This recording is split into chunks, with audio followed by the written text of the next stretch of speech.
అదేవిధంగా తెలంగాణకు సంబంధించినటువంటి సంక్షేమ కార్యక్రమాలన్నీ ఆపేసింది ముఖ్యమంత్రి.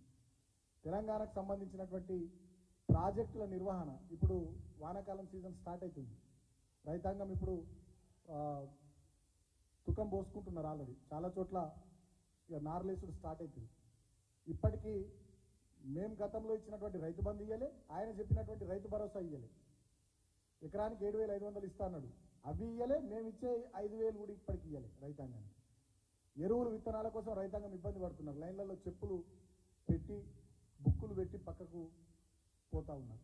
ఆదిలాబాద్ లాంటి జిల్లాల్లోనైతే మా జిల్లాలో విపరీతంగా రైతాంగం ఎరువుల కోసం విత్తనాల కోసం అపసొపలు పడుతుంటే పోలీసులు కర్కశంగా దుర్మార్గంగా లాఠీ చార్జీలు కూడా చేసి రైతాంగాన్ని చేరగొడుతున్నటువంటి సందర్భాలు చూస్తాం. సో ఇట్లా సీజన్ ప్రారంభమైనప్పటికీ కూడా రైతాంగం యొక్క సమస్యలు పరిష్కరించకుండా, రైతులకు చేయాల్సినటువంటి పనులు చేయకుండా చిల్లర రాజకీయాల మీద శ్రద్ధ పెడుతున్నారు ముఖ్యమంత్రి రేవంత్ రెడ్డి. కాబట్టి నేను ఒకటే విషయం ఈ సందర్భంగా ముఖ్యమంత్రికి గుర్తు చేస్తా ఉన్నా, ఎట్టి పరిస్థితుల్లో తెలంగాణ రాష్ట్ర ప్రయోజనాలకు విఘాతం కలిగించకుండా మీరు పనిచేయాలి. తెలంగాణ రాష్ట్ర ప్రయోజనాలకు విఘాతం కలిగితే డెఫినెట్గా తెలంగాణ ప్రజల పక్షాన, తెలంగాణ ప్రజల గొంతుకగా బీఆర్ఎస్ పార్టీ చాలా బలంగా కొట్లాడుతుందని చెప్పి సందర్భంగా నేను తెలియజేస్తా ఉన్నా. ఆదిత్యనాథ్ దాస్ నియామకాన్ని వెంటనే రద్దు చేయాలని చెప్పి ముఖ్యమంత్రిని నేను డిమాండ్ చేస్తూ ఉన్నా. రైతాంగానికి సంబంధించినటువంటి కరెంట్ ఇవ్వడం కానీ, నీళ్ళు ఇవ్వడం కానీ, విత్తనాలు ఎరువులు ఇవ్వడం కానీ, రైతు భరోసా మీరు ఇస్తా అన్న రైతు భరోసా కానీ ఇమీడియట్గా ఈ పనులన్నిటి కూడా సీజన్ స్టార్ట్ అయింది కాబట్టి వాటిని పూర్తి చేయాలని చెప్పి నేను ఈ సందర్భంగా ముఖ్యమంత్రిని కోరుతా ఉన్నా. ఇది మాత్రమే కాదు, ఇవాళ ఇంత మంచిగా కడుపు నిండా కరెంట్ ఇచ్చిన కేసీఆర్ గారి ప్రభుత్వం మీదనేమో కమిషన్లు ఇస్తున్నది ప్రభుత్వం. వాళ్ళేమో అన్నిట్లలో కమిషన్లు తీసుకుంటున్నారు. కాంగ్రెస్ అంటేనే కమిషన్ల ప్రభుత్వం అయిపోయింది. ప్రతిపక్ష పార్టీల మీద, గత ప్రభుత్వాల మీద కమిషన్లు వేసుడు, వీళ్ళు మంచిగా ఇసుకల, మద్యంలా, భూములల్లా, చివరికి ధాన్యంలా అన్నిట్లలో కమిషన్లు తీసుకున్నాడు. కాంగ్రెస్ అంటేనే కమిషన్ల ప్రభుత్వం అని ఇవాళ వాళ్ళు రుజువు చేసుకుంటూ ఉన్నారు. ఈ కమిషన్ల మీద శ్రద్ధ తగ్గించి నిజమైనటువంటి పాలన మీద దృష్టి పెట్టాలని చెప్పి ఈ సందర్భంగా నేను ముఖ్యమంత్రిని కోరుతా ఉన్నా. అంతేకాకుండా కిషన్ రెడ్డి గారు కేంద్రంలో బొగ్గు గనుల శాఖ మంత్రిగా బాధ్యతలు తీసుకున్నారు, సంతోషం. కిషన్ రెడ్డి గారిని కూడా నేను సింగరేణి ప్రాంతం నుంచి ప్రాతినిధ్యం వహిస్తున్నటువంటి వ్యక్తిగా, అక్కడి నుంచి గతంలో ఎంపీగా, ఎమ్మెల్యేగా ఉన్నాను, ఆ ప్రాంతం నుంచి నాయకుడు ఉన్నాను కాబట్టి కిషన్ రెడ్డి గారిని కూడా కోరుతా ఉన్నా.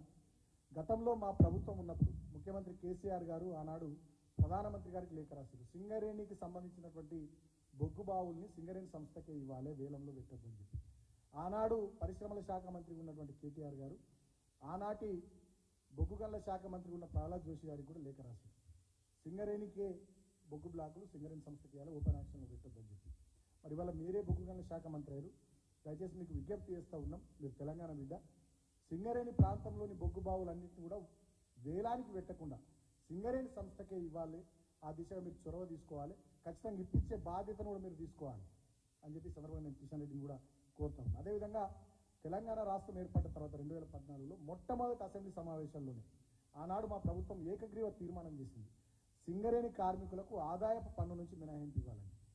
కాబట్టి ఇవాళ మీరే బొగ్గు గనుల శాఖ మంత్రి ఉన్నారు, సో మీరే చొరవ తీసుకొని ఆ తీర్మానం ఆల్రెడీ కేంద్ర ప్రభుత్వం వద్ద ఉంది. గతంలో నేను పార్లమెంట్ సభ్యుడిగా పెద్దపల్లి నుండి రిప్రజెంట్ చేసినప్పుడు మా పార్టీ తరఫున నేనే మాట్లాడిన అంశం మీద పార్లమెంట్లో, లోక్సభలో. కాబట్టి ఇప్పుడు ప్రభుత్వం దగ్గర అది ఉంది కాబట్టి సింగరేణి కార్మికులకు ఆదాయ పన్ను నుంచి మినహాయింపు ఇచ్చేటటువంటి ఆ నిర్ణయం కూడా కేంద్ర ప్రభుత్వం తొందరగా తీసుకునేటట్టుగా మరి కిషన్ రెడ్డి గారు చొరవ తీసుకోవాలని చెప్పి ఈ సందర్భంగా నేను కోరుతూ, భారతీయ జనతా పార్టీ అయినా కేంద్రంలో, రాష్ట్రంలో కాంగ్రెస్ పార్టీ అయినా, మీ రెండు ప్రభుత్వాలు తెలంగాణ రాష్ట్ర ప్రజల ప్రయోజనాల కోసం, తెలంగాణ రాష్ట్ర ప్రగతి కోసం పనిచేయాలి తప్ప తెలంగాణ ప్రయోజనాలకు వ్యతిరేకంగా మీరు పనిచేసినట్టయితే డెఫినెట్గా తెలంగాణ సమాజం కానీ, తెలంగాణ సమాజం నుండి పుట్టినటువంటి మా బీఆర్ఎస్ పార్టీ కానీ ప్రజల గొంతుగా చూస్తూ ఊరుకొని కొట్లాడతారు. ఆనాడు మీరు భారతీయ జనతా పార్టీ మొన్న పార్లమెంట్ ఎన్నికల్లో మీరు చాలా విషయాలు చెప్పారు. బయ్యారంలో ఉక్కు కర్మాగారం పెట్టిస్తామన్నారు, మీరు పెట్టియాలి. కేంద్రంలో మీ ప్రభుత్వం వచ్చింది కాబట్టి రద్దు చేయబడ్డటువంటి ఐటీఐఆర్ తిరిగి తీసుకొస్తామన్నారు, మీరు తేవాలి. ఎందుకంటే ఇక్కడ 3 చోట్ల మీరే గెలిచారు, సికింద్రాబాద్, మల్కాజ్గిరి, అదేవిధంగా Chevella. ITIR information technology investment region గతంలో యూపీఏ ప్రభుత్వం ఇచ్చిన దాన్ని మీరు ఏదైతే రద్దు చేశారో దాన్ని తిరిగి మళ్ళీ మీరు తీసుకురావాలి. కాజీపేటలో రైల్వే కోచ్ ఫ్యాక్టరీ పెట్టాలి.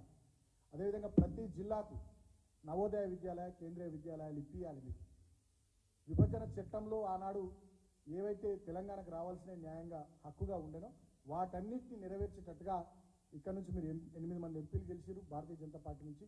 దాంట్లో 2 కేంద్ర మంత్రులు అయినారు. మీరు ఇమీడియట్గా వాటి మీద దృష్టి పెట్టాల్సిందిగా నేను కోరుతా ఉన్నా. కాంగ్రెస్ పార్టీ నుంచి కూడా 8 మంది ఎంపీలు గెలిచారు. మరి ఈ జూన్ 24 నుంచి పార్లమెంట్ సమావేశాలు ప్రారంభం కాబోతున్నాయి అంటున్నారు.